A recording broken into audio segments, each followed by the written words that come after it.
Deporte a Bañe M. Bagru muy ñañaní.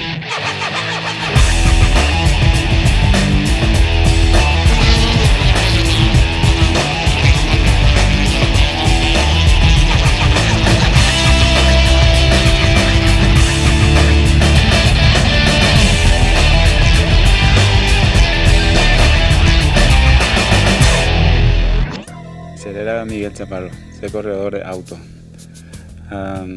Recojo ese auto Tenfia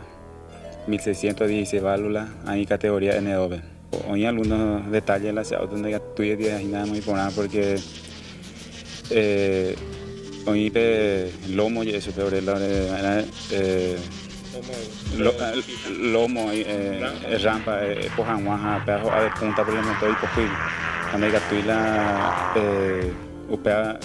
poían la acelerador y esas jamones recogen donde motor y caja tama único tener la ñaña se jamoate donde en primer lugar yo el auspiciante el que tu jamacha lleva cubierta recocubierta y ponan ni pantalla segura jamás upea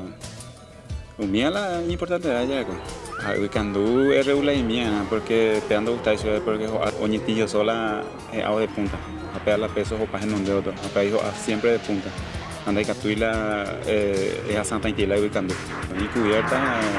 muy super tenía 80% de la cubierta depende de cada carrera la cubierta hasta naranja o recuerdan agarre por ende con potencia o recuerdan agarre la de cubierta cuando recuerdan agarre la de potencia no vale la cubierta muy lento de movimiento toca pu y tumba estaba peligro y te ve la cubierta aire año tumba tiene 3 vueltas año tumba de Villarrica aprendí mi algo ahí pero ti curva o cañilento la seco pilotos anda pues la acelerador y ahí ajá tiene 3 vueltas